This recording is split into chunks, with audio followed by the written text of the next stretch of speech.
सबसे बड़ा पंगा तब होता है जब सदगुरु बात करता है लिबरेशन की।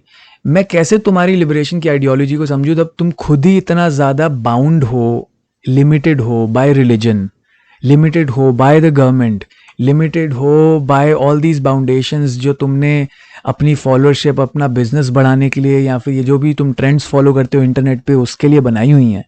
Osho on the other hand उसकी तो पूरी जिंदगी एग्जेम्पलीफाई करती है लिबरेशन को।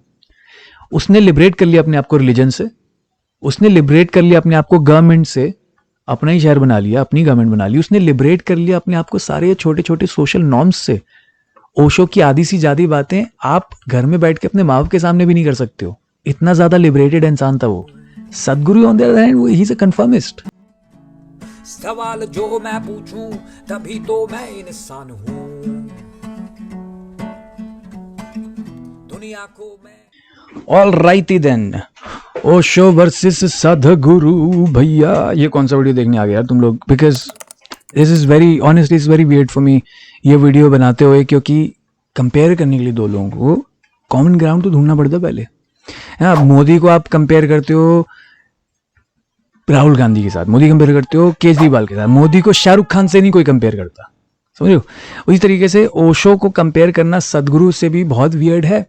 पर मैं ये वीडियो ना बनाता अगर मुझे सदगुरु ने पर्सनली कांटेक्ट ना किया होता। जी हाँ, मुझे सदगुरु ने पर्सनली कांटेक्ट किया है, इंस्टाग्राम पे डीएम किया मुझे, और मुझे उन्होंने मैसेज किया, ये एक वीडियो भेजा। उस वीडियो में उन्होंने क्या बोला है वो मैं आपको रीट्रेट करके बता देता हूँ। So here's the message. Hi Kunal, I have been following Kunal गिराय for over a year now and it's been giving me a lot of inspiration for my own videos. But last night a boy came to my ashram and he asked me, Sadhguru, don't you ever feel sad and lonely when people compare you with Osho? I said, no. Osho is a human. I am but a god. And a god cannot be compared. But sorry. Anyway, मेरे से और ज़्यादा acting नहीं हो रही, but इसके बाद उन्होंने बोला yes or no. Yes or no? मैंने रिप्लाई कर दिया yes, okay, I understand it. Nice strategy just by the way, yes or no किसी को इतना ज़्यादा बोलो कि वो प्रेशराइज होके yes बोल दे। It will be really funny right अगर कभी ओशो yes or no ऐसे बोले और कोई आगे से बोल दे no. Let's compare them both. कई सारे लोग मैंने सुना बोलते हैं कि Osho was a spiritual bad boy. यहीं से मैं वीडियो शुरू कर रहा हूँ इसी बात पे कि अगर आप पूरी स्पिरिचुअल इंडस्ट्री को एक क्लासरूम मान लो तो Osho is the kind of guy जो एक बैक बेंचर है, सदगुरु इज अ फ्रंट बेंचर।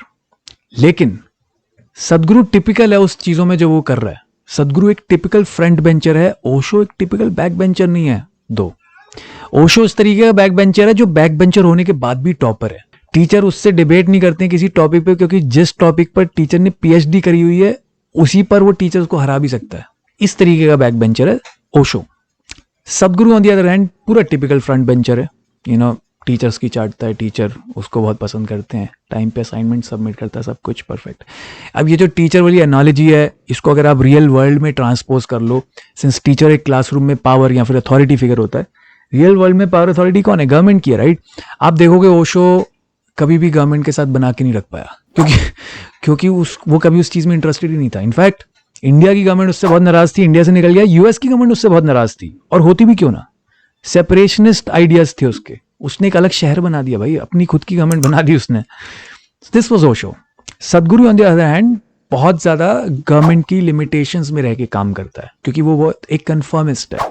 उसको ये पता है कि भाई मेरी पावर वहां तक सीमित है जितना मैं गवर्नमेंट से बना सकूं अलायंस। और ये कोई नई चीज नहीं है। मैं इसको टिपिकल क्यों बोल रहा हूं, सदगुरु को टिपिकल बोल रहा हूं, ओशो को ए टिपिकल क्यों? बिकॉज ये चीज बहुत टिपिकली बहुत पुरानी है कि पॉलिटिकल लीडर्स और रिलीजियस लीडर्स साथ में काम करते हैं अलायंस में। क्यों? बिकॉज ये फॉलोअरशिप का खेल है सारा।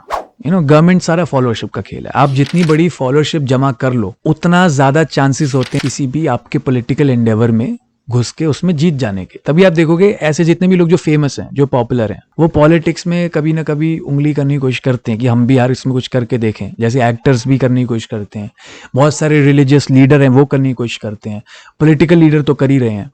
तो फॉलोअरशिप का सारा खेल है। अब पता है पॉलिटिकल लीडर्स को कि अगर कोई रिलीजियस लीडर की बहुत बड़ी फॉलोअरशिप है तो अगर हम उसके साथ अलायंस बनाएंगे तो जो उसकी फॉलोअरशिप है वो हम ही वोट करें। और सदगुरु की फॉलोअरशिप मेजरली हिंदू है तो उसकी बहुत बढ़िया बैठती है बीजेपी के साथ। ओशो इस खेल में नहीं था। अगर आप उसकी बातें सुनोगे आपको कभी वो हिंदू नहीं लगेगा, कभी हिंदू लगेगा, कभी वो मुस्लिम नहीं लगेगा, कभी मुस्लिम लगेगा, कभी क्रिश्चियन नहीं लगेगा, कभी लगेगा, कभी एथियस्ट नहीं लगेगा, कभी लगेगा। वो बेसिकली उसकी कोई बाउंडेशन नहीं थी जो रिलीजन से बंधी हुई थी। सदगुरु टिपिकल बाबा, गवर्नमेंट से बना के रखनी है। ओशो गवर्नमेंट प्लीजर नहीं था, ओशो गवर्नमेंट शेकर था इफ एनीथिंग। उसने नाक में दम कर दिया भाई गवर्नमेंट की। ओशो जैसा बंदा ओशो से पहले देखा नहीं गया था, ये जो बाबा इंडस्ट्री है उसके अंदर। पर सदगुरु जैसा बंदे सारे ही हैं, जितने बाबा हैं वो सारे सदगुरु जैसे ही हैं। इट्स जस्ट दैट सदगुरु स्टैंड्स आउट बिकॉज वो इंग्लिश बोलता है। लोग इतनी बात नहीं समझते कि भाई सदगुरु इट्स जस्ट दैट वो इंग्लिश बोलता है, दैट्स इट।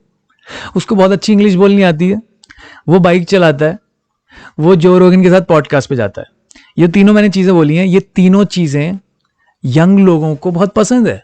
यूथ इन चीजों से खुश हो जाता है। अपना जो बेचारा इंडियन यूथ है उसको कुछ नहीं चाहिए, उसको आप बस इंग्लिश में बात कर दो, आपको कूल मानना शुरू हो जाएगा। तो जो सदगुरु है वो यंग लोगों के सुपरफिशियल नेचर को बहुत ज्यादा अट्रैक्ट करता है। ये जो कूल बनने की आग वाले जो लोग हैं वो उस आग को और ज्यादा बढ़ाता है, और उससे यंग लोग बहुत ज्यादा एंकरेज होते हैं और उसकी तरफ अट्रैक्ट होते हैं, एंटाइस होते हैं और उसके फॉलोअर बन जाते हैं। Osho on the other hand, उसके भी यंग फॉलोअर्स थे, लेकिन वो बाहर की सुपरफिशियल नेचर से नहीं उनको अट्रैक्ट करता था, वो उनकी अंदर की जो आग होती है उसको जलाता था। क्योंकि वो जानता था कि यंग लोगों में वो एबिलिटी है कि वो इतना बड़ा रिबेल कर सके कि वो एक अलग शहर बना ले। और जस्ट बाय द वे, मुझे पता है इंडिया में बहुत सारे नेशनलिस्ट टाइप लोग हैं जो सदगुरु को फॉलो करते हैं, पर मैं ये बता सकता हूँ वो सारे लोग ये तो जरूर चाहते होंगे कि औरंगाबाद जैसे जो नाम है वो हिंदी नामों में चेंज हो जाए इंडिया में।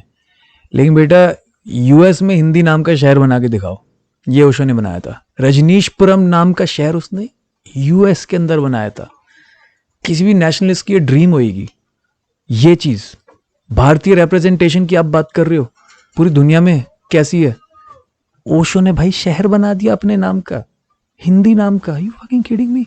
Osho is not a nationalist, बहुत अलग तरीके लोग। इनफैक्ट वो कभी भी अपने किसी भी बाउंड्री से नहीं बंधा हुआ था। उसको आप किसी नेशन की बाउंड्री में नहीं बांध सकते, उसको किसी गवर्नमेंट की बाउंड्री में नहीं बांध सकते, उसको किसी रिलीजन की बाउंड्री में नहीं बांध सकते। बट सदगुरु सिर्फ बाउंड्रीज के अकॉर्डिंगली काम करता है, बहुत स्ट्रेटेजिकली काम करता है। ओशो वॉज अ विजनरी, सदगुरु is a businessman.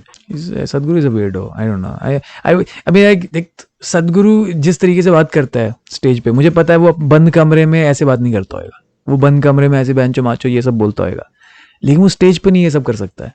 Osho on the other hand वो आदमी है जो मुझे पता है कि कमरे बंद में भी वही बात करेगा जो वो स्टेज पे बोलता था। क्योंकि स्टेज पे ऐसी ऐसी बातें बोल दी जो सदगुरु कभी ड्रीम भी नहीं, इमेजिन भी नहीं कर सकता बोलने की।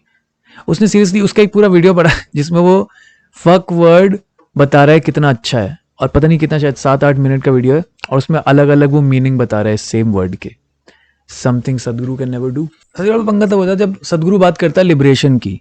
मैं कैसे तुम्हारी लिबरेशन की आइडियोलॉजी को समझूं जब तुम खुद ही इतना ज्यादा बाउंड हो, लिमिटेड हो बाय रिलीजन, लिमिटेड हो बाय द गवर्नमेंट, लिमिटेड हो बाय ऑल दीज बाउंडेशंस जो तुमने अपनी फॉलोअरशिप, अपना बिजनेस बढ़ाने के लिए, या फिर ये जो भी तुम ट्रेंड्स फॉलो करते हो इंटरनेट पे उसके लिए बनाई हुई हैं। Osho on the other hand उसकी तो पूरी जिंदगी एग्जेम्पलीफाई करती है लिबरेशन को। उसने लिबरेट कर लिया अपने आप को रिलीजन से, उसने लिबरेट कर लिया अपने आप को गवर्नमेंट से, अपना ही शहर बना लिया, अपनी गवर्नमेंट बना ली। उसने लिबरेट कर लिया अपने आप को सारे छोटे छोटे सोशल नॉर्म्स से। ओशो की आधी सी ज्यादा बातें आप घर में बैठ के अपने माँ बाप के सामने भी नहीं कर सकते हो, इतना ज्यादा लिबरेटेड इंसान था वो। सदगुरु on the other hand he is a conformist. एक कन्फर्मिस्ट बस लिबरेशन के सपने देख सकता है या लिबरेशन की बातें कर सकता है ऊंची ऊंची आइडियोलॉजी वाली, प्रैक्टिकलिटी में वो चीज नहीं दिखती है।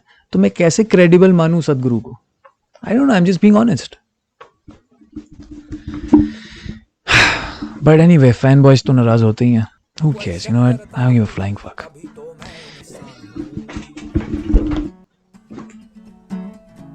सवाल जो मैं पूछूं तभी तो मैं इंसान हूं, दुनिया को मैं जवाब